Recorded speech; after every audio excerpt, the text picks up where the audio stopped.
12 ഇന്നിങ്സുകൾക്ക് ശേഷം അയാൾ ഇതാ ഒരു 50 അടിച്ചിരിക്കുകയാണ്. വലിയ സെലിബ്രേഷൻസ് ഒന്നുമില്ല. ദൈവത്തിനോട് നന്ദി പറഞ്ഞ് വീണ്ടും ക്രീസിലേക്ക് നടന്നു. അവിടെ ഗാർഡ് എടുക്കുന്നു. അടുത്ത പന്തിനായി വെയിറ്റ് ചെയ്യുന്നു. സഞ്ജു സാംസൺ തൻ്റെ കരിയറിലെ 12 ഇന്നിങ്സുകൾ നീണ്ടിട്ടുള്ള ആ ഒരു വരൾച്ചയ്ക്ക് ശേഷം 40 കടന്ന് 50 കടന്ന് നിൽക്കുന്ന സമയമാണ്. സാധാരണ ഇത്തരം ഒരു സമയത്തിൽ ഒരു വൻ സെലിബ്രേഷൻ തന്നെ നമ്മൾ എക്സ്പെക്ട് ചെയ്യുമെങ്കിൽ പോലും തനിക്ക് ഇനിയും ഒരുപാട് ദൂരം തൻ്റെ ടീമിനെ കൊണ്ട് എത്തിക്കാനുണ്ട് എന്നുള്ള ബോധ്യം അയാൾക്ക് അവിടെ ഉണ്ടായിരുന്നു. ഇത് കമൻട്രി ബോക്സിൽ നിന്നും ദിനേശ് കാർത്തിക് പറഞ്ഞതാണ്. 50 റൺസ് അയാൾ തികച്ചു കഴിഞ്ഞപ്പോൾ രവി ശാസ്ത്രി കമൻട്രി ബോക്സ് എന്ന് പറഞ്ഞ മറ്റൊരു വാക്ക് ഞാനിവിടെ കടമെടുക്കുകയാണ്. 50 in A very important match, A fantastic നോക്ക്. ഇതിനും മനോഹരമായ വാക്കുകൾ ഈ അതിമനോഹരമായ ഇന്നിങ്സിനെ വിശേഷിപ്പിക്കാൻ എന്തായാലും ഇല്ല. Hello everyone, welcome to orthodox. അങ്ങനെ നമ്മുടെ മറ്റൊരു പുതിയ വീഡിയോയിലേക്ക് എല്ലാവർക്കും സ്വാഗതം. വെസ്റ്റ് ഇൻഡീസിനെതിരെ ജയിച്ചാൽ മാത്രം എത്തിപ്പിടിക്കാവുന്ന സെമി ഫൈനൽ ബർത്തിനായിട്ടാണ് ഇന്ത്യ ഈഡൻ ഗാർഡൻസിൽ ഇന്ന് മത്സരത്തിന് ഇറങ്ങിയത്. വെസ്റ്റ് ഇൻഡീസ് എന്ന് പറയുന്ന എതിരാളികൾ താരതമ്യേന ക്രിക്കറ്റിൽ ഇന്ത്യക്കൊരു എതിരാളികളായിട്ട് പലരും കണക്കൂട്ടുന്ന പോലില്ല.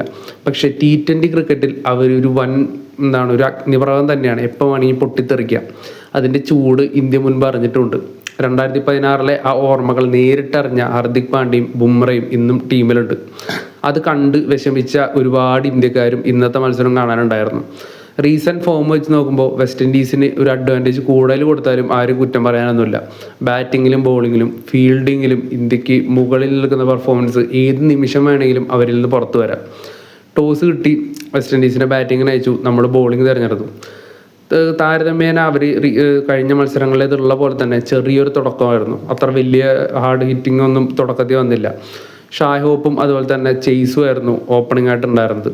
ചെയ്സ് അപ്പുറത്ത് ബൗണ്ടറി അടിക്കുന്നെങ്കിൽ പോലും T20 ക്രിക്കറ്റിന് പോലും നിരക്കാത്ത വളരെ മോശം ഇന്നിങ്സാണ് അവിടെ നിന്ന് ഷായ് ഹോപ്പ് കളിച്ചത്. സമീപകാലത്ത് വെസ്റ്റ് ഇൻഡീസിനെ ടെസ്റ്റിലായാലും ODIയിലായാലും ഏറ്റവും ബെസ്റ്റ് പെർഫോമൻസ് കാഴ്ചവെക്കുന്ന ബാറ്റ്സ്മാൻ തന്നെയാണ് ഷായ് ഹോപ്പ്. പക്ഷേ ഇന്നത്തെ മത്സരത്തിൽ വളരെ വലിയൊരു ക്രൂരത തന്നെയാണ് അദ്ദേഹം ടീമിനോട് ഇതെന്ന് പറയേണ്ടി വരും. T20 ക്രിക്കറ്റിനെ സംബന്ധിച്ചിടത്തോളം ഫസ്റ്റ് ബോളിൽ നിങ്ങൾ 0 ഔട്ടായാൽ പോലും കുഴപ്പമില്ല. പക്ഷേ നിങ്ങൾ 15 ബോൾ ഫേസ് ചെയ്തിട്ട് അവിടെ 14-15 റൺസ് എടുത്തു എന്ന് പറഞ്ഞാൽ അത് ഏറ്റവും വലിയൊരു ക്രൂരതയാണ്. അത് തന്നെയാണ് ഇന്ന് ഷായ് ഹോപ്പും ചെയ്തത്. 30+ പന്തുകളാണ് അദ്ദേഹം വെറുതെ അവിടെ നിന്ന് തട്ടിക്കളഞ്ഞത്. എന്തായാലും പിന്നീട് അങ്ങോട്ട് അവരുടെ പതിവ് ആക്സലറേഷൻ മോഡിലോട്ട് വെസ്റ്റ് ഇൻഡീസ് വരികയാണ്.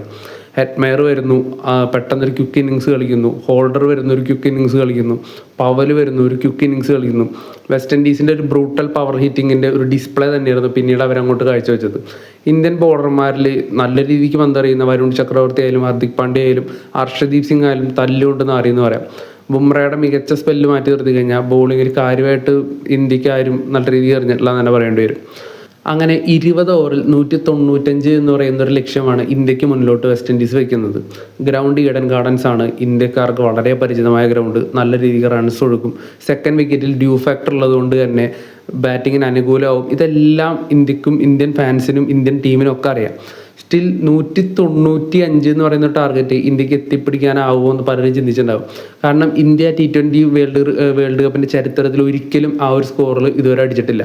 അതിന് കാരണം മറ്റൊന്നുമല്ല, ചരിത്രം തന്നെയാണ്. 172 റൺസാണ് ഇന്ത്യ ഇതുവരെ ചേസ് ചെയ്തെടുത്ത ഹയസ്റ്റ് സ്കോർ എന്ന് പറയുന്നത് T20 വേൾഡ് കപ്പിൽ. അതും സൗത്ത് ആഫ്രിക്കയ്ക്കെതിരെ 2014. അതിനുശേഷം ഒരു വേൾഡ് കപ്പ്, ഒരു T20 വേൾഡ് കപ്പ് നമ്മൾ അടിച്ചിട്ടുണ്ടെങ്കിൽ പോലും 172 മുകളിലുള്ളൊരു സ്കോർ നമ്മൾ ഒരു ടീമിനെതിരെയും ചേസ് ചെയ്തിട്ടില്ല.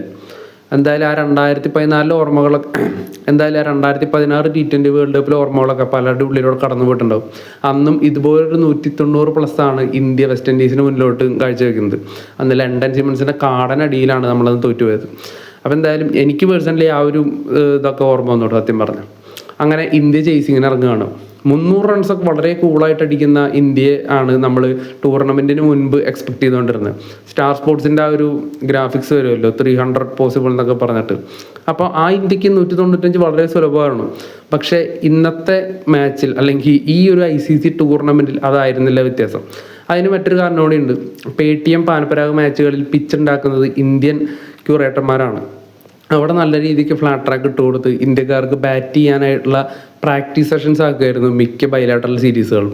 പക്ഷേ ഈ വേൾഡ് കപ്പിലോട്ട് വരുമ്പോൾ ICCയുടെ കൂടി നേതൃത്വത്തിലാണ് പിച്ച് ഉണ്ടാക്കുന്നത്.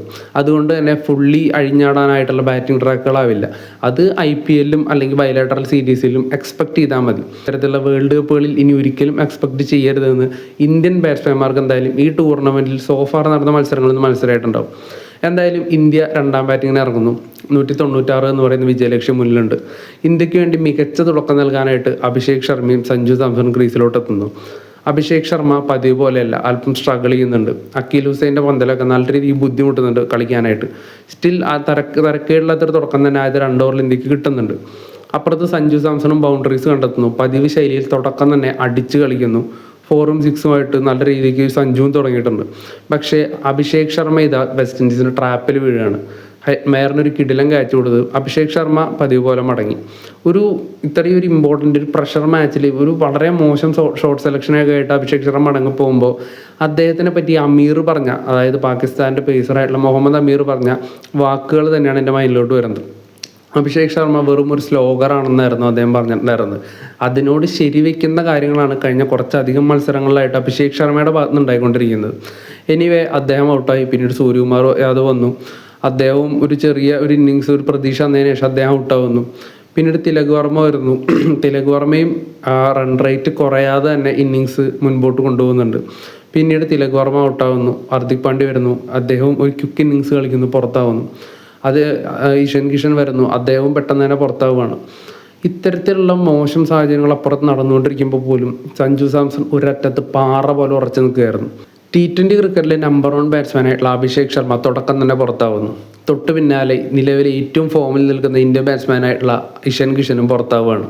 സൂര്യകുമാർ യാദവിനും കാര്യമായിട്ടൊന്നും ചെയ്യാൻ പറ്റുന്നില്ല, അദ്ദേഹം പുറത്താവുന്നു. ഈ ഒരു സിറ്റുവേഷൻ തനിക്ക് വേണ്ടി ക്രിക്കറ്റ് ദൈവങ്ങൾ എഴുതി ചേർത്താണെന്ന് ആ സമയത്തായിരിക്കും അദ്ദേഹത്തിന് മനസ്സിലായിട്ടുണ്ടാവുക. മറ്റാരുമല്ല, നമ്മുടെ സ്വന്തം സഞ്ജു സാംസൺ. ഈ ഒരു മൊമെൻ്റ് തൻ്റേതാണ്, അല്ലെങ്കിൽ ഇന്ന് ഇന്ത്യയെ വിജയത്തിലേക്ക് എത്തിക്കേണ്ടത് തൻ്റെ ഉത്തരവാദിത്തമാണ്. ഇതുവരെ കേട്ട കളിയാക്കലും പഴികളും ഒക്കെ തിരുത്താനുള്ള ഒരു അവസരമാണ് എന്ന് അദ്ദേഹം തിരിച്ചറിഞ്ഞിട്ട് പിന്നീട് അങ്ങോട്ട് കണ്ടത് വളരെ കോൺഫിഡൻറ്റോട് കൂടി നമ്മൾ 2 വർഷമൊക്കെ മുൻപ് കണ്ടിട്ടുള്ള IPL ആയാലും ഇൻ്റർനാഷണൽ ക്രിക്കറ്റിലായാലും സൗത്ത് ആഫ്രിക്കയ്ക്കെതിരെയൊക്കെ മറ്റേ തിളങ്ങി നിന്നിട്ടുള്ള ആ ഒരു പ്രൈം സഞ്ജുവിൻ്റെ അതേ കോൺഫിഡൻസോടുകൂടി അദ്ദേഹം കളിക്കുന്നതാണ്. ഷോട്ട്സിനൊക്കെ വളരെ കൃത്യതയും വ്യക്തതയും, ഏത് ബോളർ എങ്ങനെ കളിക്കണമെന്ന് അദ്ദേഹത്തിന് വ്യക്തമായിട്ട് അറിയാമായിരുന്നു. ഓരോ ബോളേഴ്സിൻ്റെയും പ്ലാൻ ചെയ്തിട്ടുള്ള ഷോട്ടുകൾ, അനാവശ്യമായ ഒട്ട ഷോട്ടുകൾ പോലും ഇന്ന് വന്നിട്ടില്ല. സ്പിന്നേഴ്സിനെതിരെയായാലും പേസർമാർക്കെതിരെയായാലും ഒരു ബ്രൂട്ടൽ ഡൊമിനേഷൻ.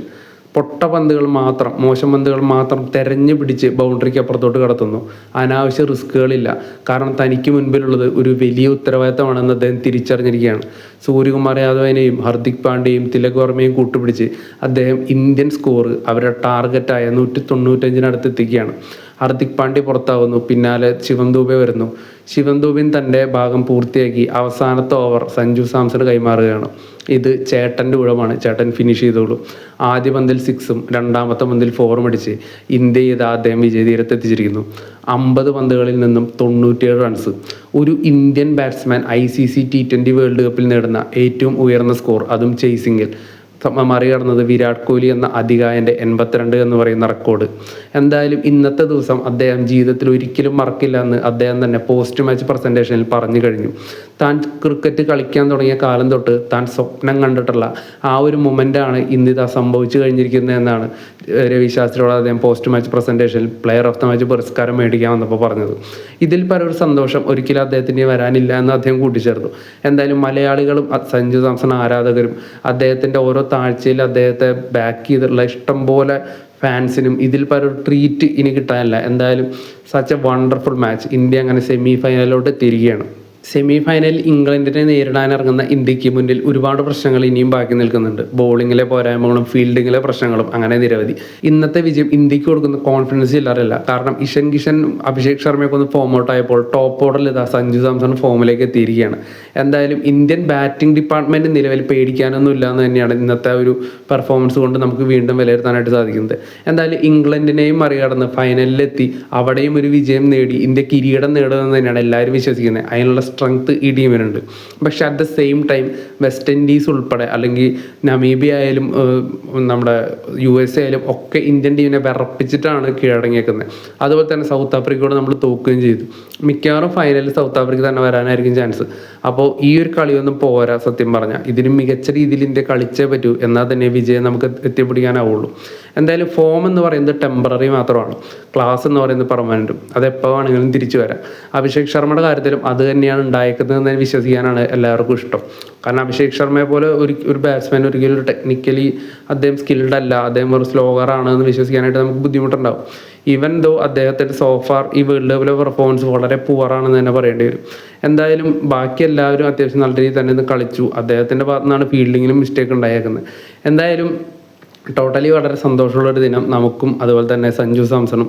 എന്തായാലും സഞ്ജു കളിക്കുമ്പോൾ നമ്മുടെയൊക്കെ ആരൊക്കെയോ നമുക്ക് റിലേറ്റഡായ ആരൊക്കെയോ കളിക്കുന്ന പോലത്തെ ഒരു സന്തോഷം പല ആളുകൾക്ക് ഉണ്ടാകുന്നുണ്ട്. അതങ്ങനെ തന്നെ നിലനിൽക്കട്ടെ. എന്തായാലും ചേട്ടൻ വന്നു, അദ്ദേഹം കംപ്ലീറ്റ്ലി തിരിച്ചു വന്നിട്ടുണ്ട്. ഈ ഒരു ഫോമിൽ തന്നെ അദ്ദേഹം ഈ വേൾഡ് കപ്പ് കഴിയുന്നവരെ കളിക്കട്ടെ, അതിനുശേഷം അങ്ങനെ കളിക്കട്ടെ, എസ്പെഷ്യലി IPL കളിക്കട്ടെ. ഞങ്ങൾക്ക് ഇത്തവണ കപ്പ് കിട്ടിയേ പറ്റുള്ളൂ. എന്തായാലും നമുക്ക് അടുത്ത വീഡിയോ ആയിട്ട് നമ്മൾ വീണ്ടും വരാം. അപ്പോൾ എന്തായാലും നിങ്ങൾക്ക് വീഡിയോ ഇഷ്ടപ്പെടുകയാണെങ്കിൽ നിങ്ങൾ ലൈക്ക് ചെയ്യുക, ഷെയർ ചെയ്യുക, സബ്സ്ക്രൈബ് ചെയ്യുക. നിങ്ങളുടെ വിലയേറിയ അഭിപ്രായങ്ങളും നിങ്ങൾ കമൻറ്റ് ബോക്സിൽ ഇടുക. അപ്പോൾ നമ്മൾ ചെക്ക് ചെയ്യുന്നതായിരിക്കും. എന്തായാലും താങ്ക് യു. അപ്പോൾ നമ്മൾ അടുത്ത വീഡിയോ ആയിട്ട് വരാം. Thank you.